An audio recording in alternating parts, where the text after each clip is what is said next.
Kristo'y pupurihin tunay magmula ngayon, magpakailanman. Sa ngalan ng Ama, ng Anak, at ng Espiritu Santo. Amen. Sumainyo ang Panginoon. At sumaiyo rin. Mga kapatid, sa bawat oras, panahon, pagkakataon na tayo nagsisimba, tayo'y nananalangin at nagdarasal sa Diyos.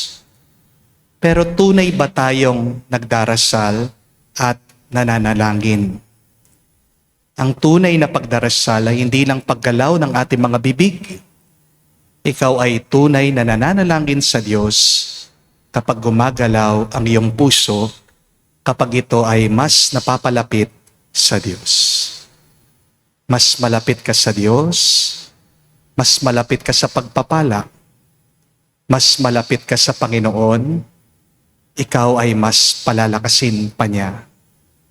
Sa mga pagkakataon na kung saan tayo'y nanalangin na wala tayong dahilan, sa mga pagkakataon na tayo'y nagdasal pero hindi tayo lumapit sa Diyos, sa mga pagkakataon na kung saan tayo'y nanalangin pero walang pag-ibig, pagmamahal at pananampalataya sa ating puso.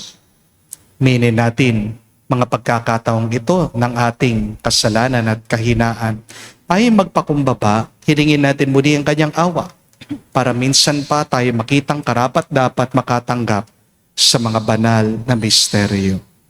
Inaamin ko Sa makapangyarihang Diyos at sa inyo mga kapatid, nalubha akong nagkasala sa isip, sa salita, sa gawa, at sa aking pagkukulang.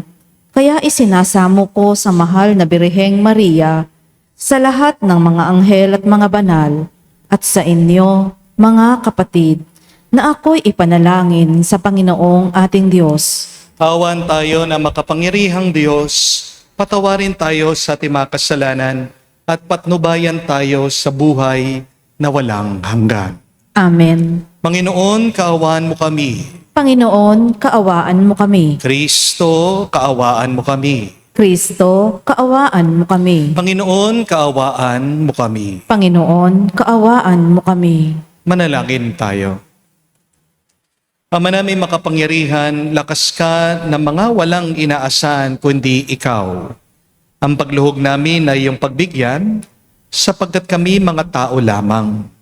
Napawang mahihina kapag iyong iniwanan.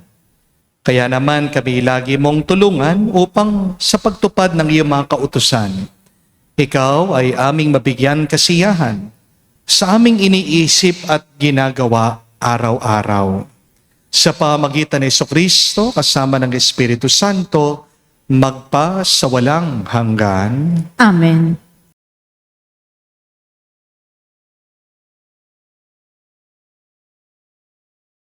Pagbasa mula sa aklat ni Sirach. Sumunod na lumitaw si Elias na parang apoy. Parang sulong nagliliyab ang kanyang mga salita. Dahil sa alab ng kanyang galit sa kanilang kasamaan. Pinadalhan niya sila ng taggutom at marami sa kanila ang nangamatay. Sa ngalan ng Diyos, pinigil niya ang ulan at 3 ulit siyang nagpaulan ng apoy. Kagilagilalas ang iyong mga kababalaghan, Elias. Sino ang makatutulad sa mga ginawa mo? Binuhay mong muli ang isang patay. Inagaw mo siya sa kamatayan sa ngalan ng kataas-taasan. Ibinagsak mo ang hari at pinukaw sa pagtulog ang mga maharlika. At pinapunta mo sila sa kanilang kamatayan. Ikaw ang nakarinig ng mga babala ng Diyos doon sa Sinai at ng mga parusang inihayag niya sa bundok ng Horeb. Ikaw din ang nagtalaga sa mga haring pinili para maghiganti at sa propetang hahalili sa iyo. Sa wakas, inakyat ka sa langit ng isang ipo-ipo. Lula ng isang karwaheng hila, mga kabayong nag-aapoy. Nasusulat na ikaw ay babalik sa takdang panahon upang paglubagin ang galit ng Diyos bago sumapit ang takdang araw. Para pagsunduin ang mga magulang at mga anak at muling tipunin ang mga lipi ng Israel. Mapapalad ang mga makakakita sa iyo at yaong mga namatay na may ibig sa Diyos. Sapagkat kami rin ay mabubuhay. Nang si Elias ay madala ng ipo-ipo, ang diwa niya'y minana ni Eliseo. Hindi siya natakot kailanman sa sinumang hari at walang sinumang nakapagpasuko sa kanya. Walang gawaing hindi niya makayang gawin. At nang mamatay, pati bangkay niya'y nagpakita ng himala. Nang nabubuhay, gumawa siya ng maraming himala. Ngunit nang mamamatay, kapangyarihan niya'y kahanga-hanga. Ang salita ng Diyos. Salamat sa Diyos. Sa Panginooy magalak ang masunurit matapat. Sa Panginooy magalak ang masunurit matapat. Ang puon ay maghahari, magalak ang kalupaan. Lahat kayong mga pulo ay magsaya at magdiwang. Ang paligid niya'y ulap na lipos ng kadiliman. Kaharian niya'y tapat at salig sa katarungan. Sa Panginooy magalak ang masunurit matapat. Sa unahan niya'y apoy, patuloy na nag-aalab.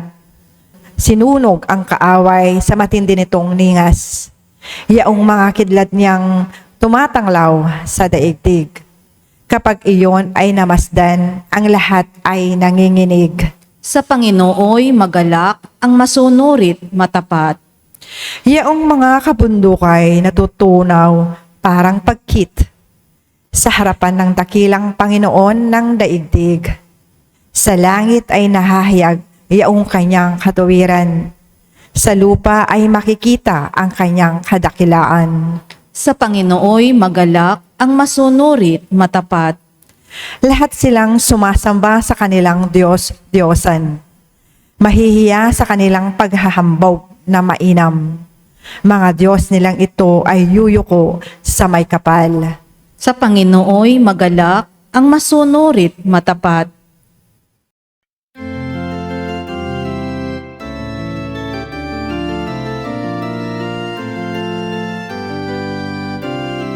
Alleluia, alleluia.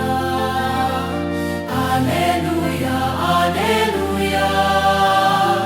Alleluia, alleluia.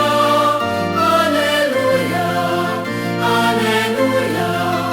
Alleluia, alleluia.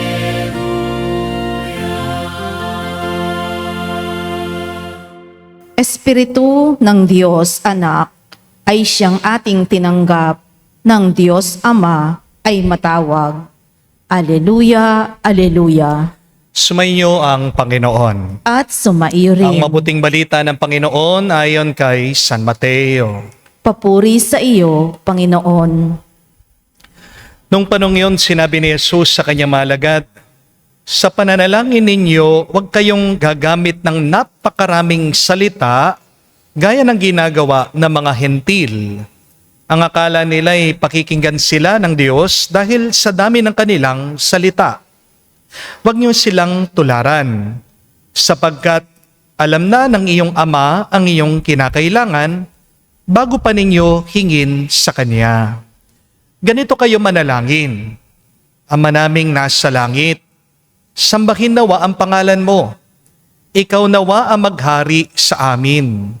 Sundin nawa ang iyong kalooban dito sa lupa tulad ng sa langit. Bigyan mo kami ng pagkaing kailangan namin sa araw na ito at patawarin mo kami sa aming mga kasalanan tulad ng aming pagpapatawad sa mga nagkasala sa amin. At huwag mo kaming iharap sa mahigpit na pagsubok, kundi ilayo mo kami sa masama.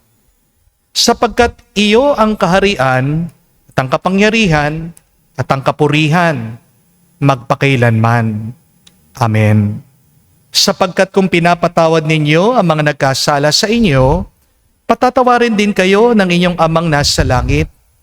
Ngunit kung hindi ninyo pinapatawad ang mga nagkasala sa inyo, hindi kayo patatawarin ng inyong Ama.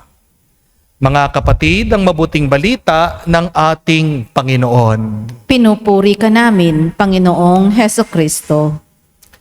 Magandang araw po muli sa inyong lahat. Kung alam lang natin kung gaano makapangyarihan ang ating mga salita, hindi po natin ito basta-bastang bibitawan lang. Meron pong isang kwento tungkol sa isang Japanese na researcher. Ang pangalan po niya ay si Dr. Masuro Emoto. Nagdala daw po siya ng 2 bote ng tubig sa kanyang klase. Ang una pong bote, nilagyan po niya ng salitang love. Inutusan po niya ang kanyang mga estudyante na magsalita, sabihan ito ng mga mabubuti, magaganda at mapagmahal na salita. Yung ikalawang bote po, nilagyan naman niya ng salitang hate. At sinabihan po niya ang kanyang mga estudyante na magsalita naman sila ng mga masasakit at masasamang salita dito. Pagkaraan po ng ilang araw, pinag-aralan po ng doktor yung laman ng tubig. Kumuha po siya ng microscope at tinignan po niya ng malapitan yung molecules ng tubig. At ayon po sa kanyang obserbasyon, yung tubig na paulit-ulit na sinasabihan ng mabubuting salita ay nagkaroon po ng maayos at magandang pattern. Parang nag-crystallize po yung tubig. Samantalang yung tubig naman po na sinasabihan paulit-ulit ng masasama ay nagkaroon naman po ng pangit o magulong anyo. Parang na-disfigured po yung molecules ng tubig. Kaya nga po, dito napatunayan ng doktor, isa pong katotohanan. Ang salita natin ay may kapangyarihan. Ang salita po ay hindi lang po nagpapahayag ng ating iniisip o saloobin. Ang salita, maaari din niyang baguhin ang ating realidad. Kaya kung gusto mong baguhin ang iyong buhay, baguhin mo ang iyong pananalita. Kung kayang baguhin ng salita yung tubig, kaya din niyang baguhin ang iyong isip, ang iyong puso, ang iyong karanasan. Ito po marahil ang dahilan bakit binigyan tayo ng babala ng ating Panginoon sa ating ebanghelyo ngayon. Ang sabi po ni Jesus, when you pray, do not babble like the pagans. Hindi po sinabi ni Jesus na masama ang maraming salita sa pananalangin. Ang sinasabi ng Panginoon dito, mag-ingat tayo sa paggamit ng maraming salita. Huwag tayong gagamit ng pananalita na hindi man natin iniisip. Huwag tayong magsasalita na wala tayong puso. Huwag tayong mananalangin na walang pananampalataya. Dahil ang salita ay hindi lang po tunog na lumalabas sa ating mga bibig. Ang salita ay lumilikha. Tandaan niyo po, nung nilikha ng Diyos ang mundo, hindi naman po gumamit ng martilyo o espada, kutsilyo ang Diyos. Anong ginamit ng Diyos sa kanyang paggawa, paglikha ng sanlibutan? Ang kanyang salita. Sinabi ng Diyos, balikan niyo man po ang Genesis, let there be light, at nagkaroon ng liwanag. Sabi ng Panginoon, let there be birds of the air, fishes in the sea. At nagkaroon nga po ng mga hayop. Ibig po sabihin, ang salita ay may kapangyarihang magbigay buhay. At ang salita, pwede rin naman manira at pumatay. Kaya nga po mga kapatid, mag-ingat kayo sa mga salitang lumalabas sa inyong mga bibig. Dahil ang bawat salitang binibitawan mo ay isang uri ng pananalangin. Ang bawat salitang inuulit-ulit mo ay parang binhi na tinatanim mo sa iyong puso. Kaya nga, kapag palagi mong sinasabi, ang hirap ng buhay, pagod na pagod ako, bigat na bigat ng aking puso, wala na talaga mangyayari sa akin, suko na ako, malas ako. Hindi mo namamalayan, kapatid, unti-unti mong kinukumbinsing yung sarili na yan ang iyong katotohanan. Ang problema po kasi, marami pong mga tao magaling magdasal sa loob ng simbahan. Pero buong araw naman, nagdarasal sila ng negatibo sa kanilang mga sarili. Hindi po ba? Minsan merong mga tao sinasabi nila sa kanilang dasal, Lord, pagpalain mo naman ako. Pero paglabas sila sa simbahan, paulit-ulit sinasabi, wala na pag-asang buhay ko. Malas talaga ako, hindi na kami aasenso. Matigas ang ulo ng asawa ko, hindi na magbabago yan. Hindi na maayos ang pamilya namin. Kapag ganito ka nagdadasal, kapatid, parang nagtatanim ka ng rosas sa isang kamay mo, pero nagbubuhos ka naman ng lason sa kabila. Mga kapatid, hindi ka pwedeng magtanim ng kamatayan at pagkatapos naghihintay ka ng kapayapaan at ng kasaganaan. Hindi po ba? Because what you sow, you reap. Kung anong yung tinatanim, yan ang iyong aanihin. At nagtatanim tayo sa buhay natin sa pamamagitan ng ating mga salita. Your words are your seeds. Kaya kung wala ka din mabuti at magandang sasabihin, tumahimik ka na lang. Hindi po ba? Kaya imbis na sabihin mo, ang hirap ng buhay, ang sabihin mo na lang, mahirap man ang buhay, may Diyos akong kasama. Imbis na sabihin mo, pagod na ako, sawa na ako. Ang sabihin mo, pagod man ako, pero merong Diyos nagbibigay ng lakas sa akin. Imbis na sabihin mo, suko na ako, ayaw ko na.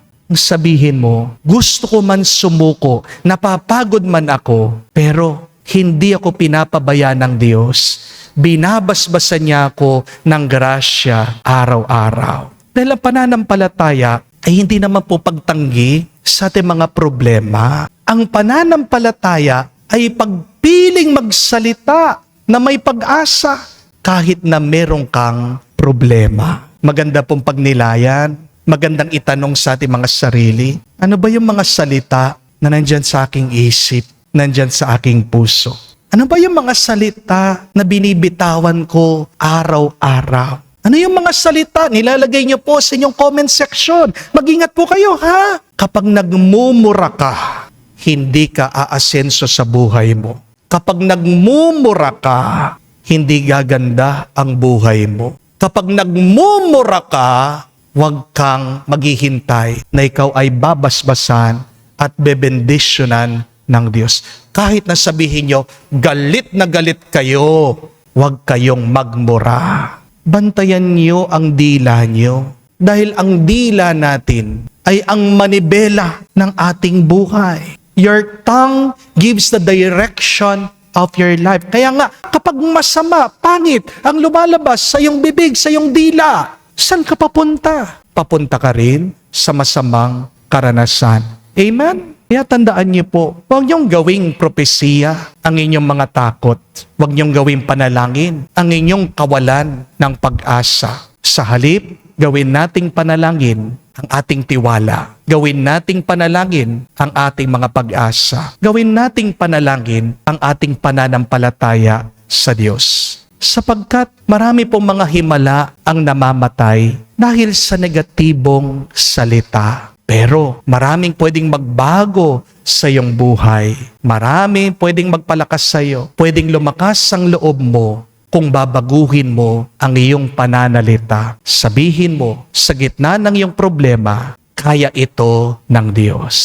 Yan ang mabuting salita. Yan ang mabuting panalangin. Hirap na hirap man ako, gusto ko nang sumuko, bigat na bigat man ako, kaya pa rin ito ng Diyos. Mga kapatid, kung hindi mo na alam kung anong sasabihin mo sa harap ng Diyos, huwag kang mag-alala. Hindi naman lahat ng panalangin kailangan mahaba. Hindi naman lahat ng panalangin kailangan maganda ang pagkasabi. Minsan ang pinakamagandang dasal ay yung tahimik na pananatili lang sa Diyos. Kaya ngayon pong araw, umupo ka lang, tumahimik ka lang, at huminga ka ng malalim. Damhin mo ang pagmamahal ng Diyos. At sabihin mo na may pag-ibig, pagmamahal at pagtitiwala, Ama namin, Ama namin, Ama namin. At sapat na yan para pagpalain ka, hindi lang ngayon, kundi hanggang sa magpa sa walang hanggan. Amen. Tumayo po tayo, alay po natin sa Diyos ang ating mga dasal at panalangin at sabihin, Panginoon, dinggin mo kami. Panginoon, dinggin mo kami. Ang simbahan naway laging ipahayag sa buong sanlibutan ang malalim na pananalig sa pagdating ng paghahari ng pag-ibig, katarungan at kapayapaan ng Ama. Manalangin tayo sa Panginoon. Panginoon, dinggin mo kami. Sa gitna ng mga kahirapan sa buhay, naway huwag nating isuko ang pagdarasal at huwag tayong magpadaig sa mga tukso. Manalangin tayo sa Panginoon. Panginoon, dinggin mo kami. Tayo naway magkaroon ng sapat na pagkain sa ating pang-araw-araw na pangangailangan at kadakilaan ng puso na patawarin ang ating mga kaaway. Manalangin tayo sa Panginoon. Panginoon, dinggin mo kami. Sa katahimikan po ng ating puso, sabihin natin sa Diyos ang ating mga personal na pangangailangan. Ama naming nasa langit, pinasasalamatan ka namin sa iyong pakikinig sa aming mga hinaing. Tulungan mo kaming laging manalig sa iyong mapagmahal na pamamaraan at tanggapin ang iyong kalooban sa aming buhay. Hiniling namin ito sa pamagitan ni Kristo, aming Panginoon. Amen.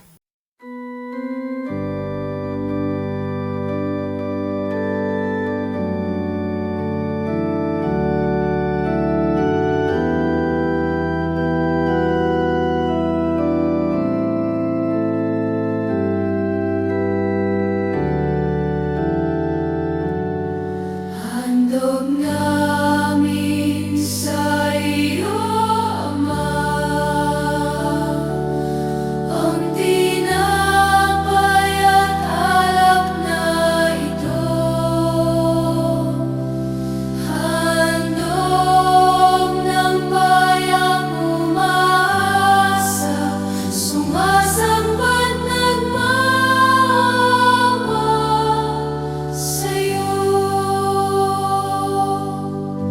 Naway dalhin ng iyong anghel ang aming panalangin sa iyong dambana, katulad ng halimuyak ng insenso, umakyat sa kalangitan. Handog namin sa iyo, Ama, ang tinapay at alak na ito. Handog ng bayang umaasa, sumasamba nagmamahal sa'yo.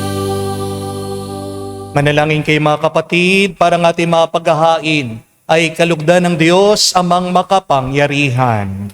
Tanggapin nawa ng Panginoon itong paghahain sa iyong mga kamay, sa kapurihan niya at karangalan, sa ating kapakinabangan, at sa buong sambayanan niyang banal. Ama naming lumikha, kami ginawa mong angking katauhan na dapat pakanin at pangalagaan. Ang iyong dinudulutan ang banal na pakikinabang. Pagkaloob mong kami huwag magkulang sa mga inuukol mo sa aming kapakanan. Sa pamagitan ni Jesucristo kasama ng Espiritu Santo, magpa sa walang hanggan. Amen. Sumainyo ang Panginoon. At sumaiyo rin. Itaas sa Diyos sa inyong mga puso at diwa. itinaas na namin sa Panginoon. Pasalamatan natin ang Panginoong ating Diyos. Marapat na siya ay pasalamatan. Ama namin makapangyarihan, tunay nga marapat ikaw ang aming pasalamatan. Pinagbibigyan mo itong aming maihayag, kahit na ito'y walang anuman maidaragdag. Sa kadakilaan sa iyo ay likas. Sa pagpupuri namin ay nakikinabang.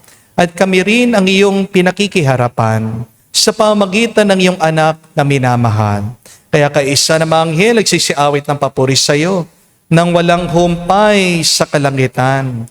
Kami nagbubunyi sa iyong kadakilaan.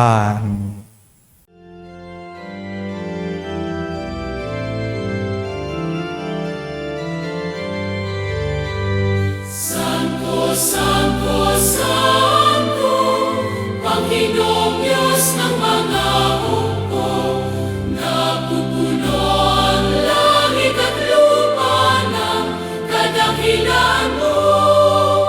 Hosana, Hosana, sa kainasan, pinagpalang na paririto sa ngalan ng Panginoon.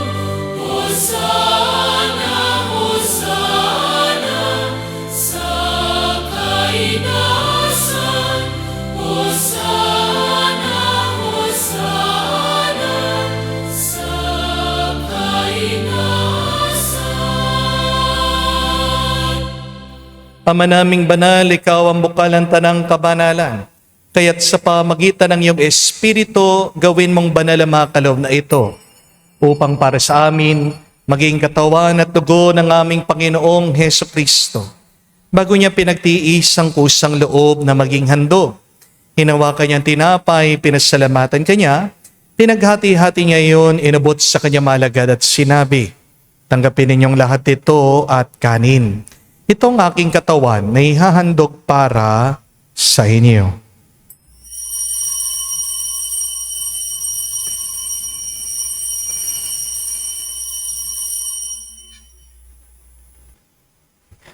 Gayon din naman na matapos ang hapunan, hinawakan niyang kalis. Muli kanyang pinasalamatan, nabot niyang kalis sa kanyang malagad at sinabi, tanggapin ninyong lahat ito at inumin. Ito ang kalis ng aking dugo, ng bago at walang hanggan tipan.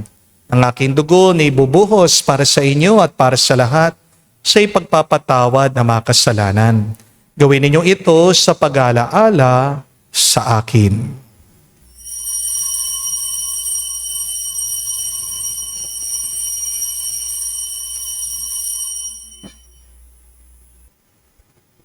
Ang misteryo ng pananampalataya.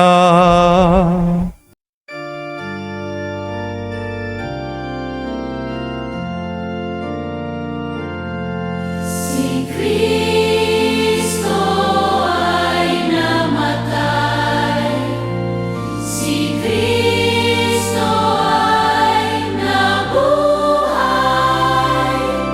si Kristo ay babalik sa wakas, sa wakas, sa wakas ng panahon. Ama, ginagawa namin ngayon ang pag-alaala sa pagkamatay, muling pagkabuhay ng iyong anak. Kaya tinialay namin sa iyong tinapay, nagbibigay buhay, at ang kalis sa nagkakalob ng kaligtasan. Kami nagpapasalamat dahil kami yung minarapat na tumayo sa harap mo para maglingkod sa iyo. Sinasamo namin kami magsalo-salo sa katawan at dugo ni Kristo ay mabuklod sa pagkakaisa sa pamagitan ng Espiritu Santo. Amalingapin mong yung simbahan, laganap sa buong daigdig. Puspusin mo kami sa pag-ibig. Kay San Leon ang aming Santo Papa, si Florentino aming Arsobispo, at ng Tanang Kaparian. Alalahanin mo rin ang aming mga kapatid na nahimlay. May pag-asang sila'y muling mabubuhay. Gayon din naman lahat ng mga pumanaw. Kawan mo't sila't patuloyin sa iyong kaliwanagan. Kawan mo't pagindapatin kaming lahat, makasalo sa iyong buhay na walang wakas. kaisa na mahal na Birhen Maria, Ina ng Diyos, kaisa ni San Jose ang kanyang malwalhating esposo, kaisa ng mga apostol, lahat ng mga banal, na namuhay dito sa daigdig na kalugod-lugod sa iyo. Ipagdiwang nawa namin ang pagpupuri sa ikararangal mo sa pamagitan ng iyong anak, aming Panginoong Heso Kristo. Sa pamamagitan ni Kristo, kasama niya at sa Kanya, ang lahat ng parangal at papuri ay sa iyo, Diyos Ama, makapangyarihan, kasama ng Espiritu Santo, magpasawalang hanggan. Amen. Amen.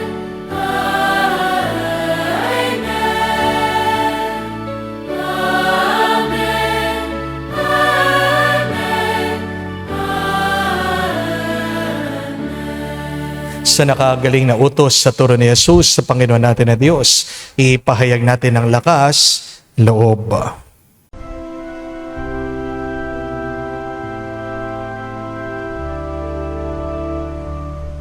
Ama namin, sumasalangit ka, sambahin ang ngalan mo, mapasa amin ang kaharian mo, sundin ang loob mo dito sa lupa para nang sa langit. Bigyan mo kami ngayon ng aming kakanin sa araw-araw. At patawarin mo kami sa aming mga sala para ng pagpapatawad namin sa nagkakasala sa amin. At huwag mo kaming ipahintulot sa tukso, at iadya mo kami sa lahat ng masama. Hiniling namin kami, Adya, sa lahat ng masama, pagkalooban ng kapayapaan araw-araw, iligtas sa kasalanan, at ilayo sa lahat ng kapahamakan, samantalang aming pinanabikan ang dakilang araw ng pagpapahayag ng tagapagligtas naming si Heso Kristo. Sapagkat iyo ang kaharian at ang kapangyarihan at ang kapurihan magpakailanman. Amen. Panginoong Heso Kristo, sinabi mo sa mga apostol, kapayapaan ang iniwan ko sa inyo. Ang aking kapayapaan binibigay ko sa inyo. Tunghayan mo ang aming pananampalataya at huwag ang aming pagkakasala. Pagkalooban mo kami ng kapayapaan at pagkakaisa. Ayon sa iyong kalooban, kasama ng Espiritu Santo, magpa sa walang hanggan. Amen. Kapayapaan ng Panginoon ay laging sumainyo. At sumaiyo rin. Magbigayan po tayo ng kapayapaan sa bawat isa. Peace with you po. Kapayapaan po sa inyong lahat.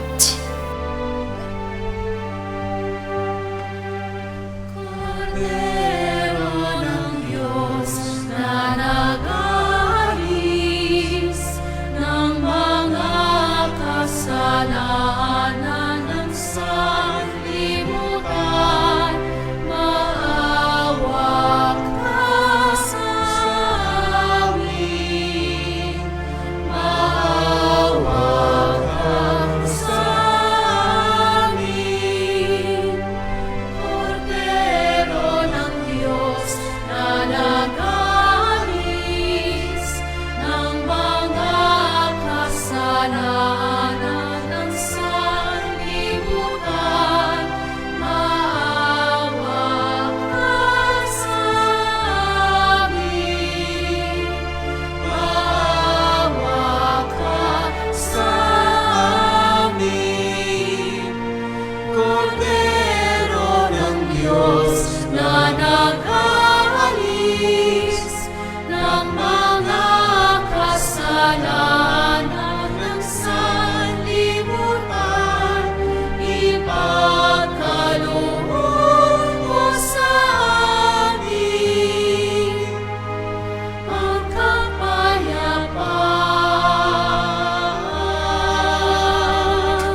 Mga kapatid, naririto ang ating Panginoong Jesucristo, ang Kordero ng Diyos. Siya nag-aalis sa mga kasalanan ng sanlibutan.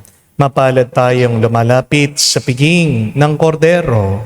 Panginoon, hindi ako karapat-dapat na magpatuloy sa iyo, ngunit sa isang salita mo lamang ay gagaling na ako.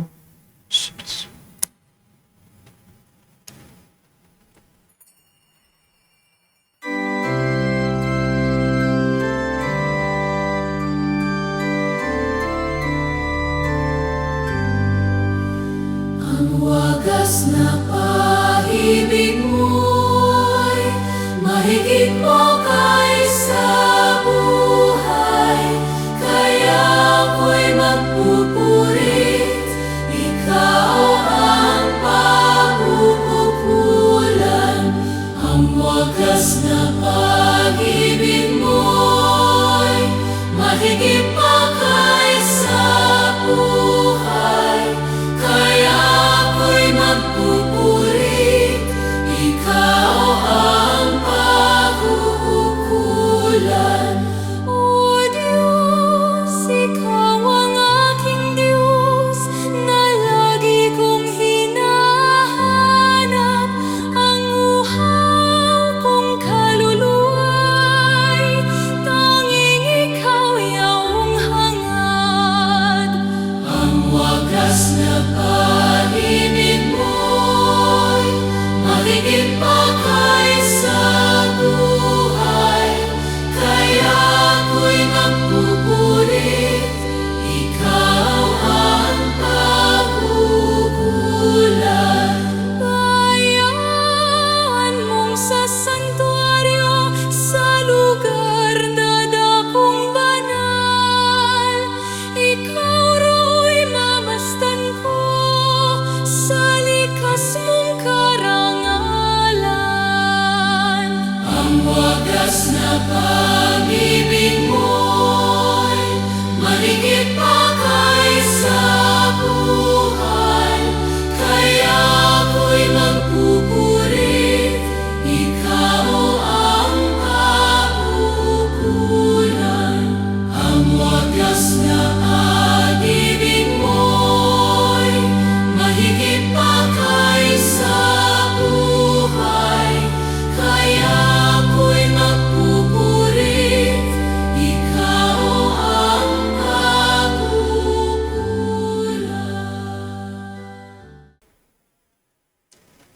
Manalangin tayo. Ama naming mapagmahal, ang pinagsaluhan naming banal na pakikinabang ay nagpapahiwatig ng iyong pakikisa sa tanang naritong nakikipagdiwang ay magdulot nawa ng pagkakaisa sa iyong sambayanan sa pamagitan ni Jesucristo kasama ng Espiritu Santo magpa sa walang hanggan. Amen. Mga kapatid, tandaan niyo po, ang ating mga salita ay makapangyarihan. Kaya nga sana, wag nating binabaliwala ang pagsasalita. Sana mag-ingat tayo sa ating mga sinasabi. Dalam bawat salita na ating binabanggit o sinasabi ay panalangin. Yan ay tumatagos sa langit. Yan ay naririnig ng Diyos. Kapag nagsasalita ka o may iniisip kang salita, mabuti man yan o masama, yan ay pagtatanim sa iyong buhay. Huwag ka maghihintay na umani ng magandang bunga kung nagtatanim ka naman sa pamagitan ng iyong salita ng puro masasama. Kung hindi mo alam kung anong iyong sasabihin sa panalangin, maganda na sundin natin ang panalangin ng Panginoon. Binigyan tayo ng gabay kung paano tunay na magdasal. Umpisan natin ang ating panalangin sa pagtawag sa ating Diyos Ama. Ama namin. Diba, kayo po mga magulang, kapag narinig nyo yung inyong mga anak, tinatawag kayo, Mama, Papa.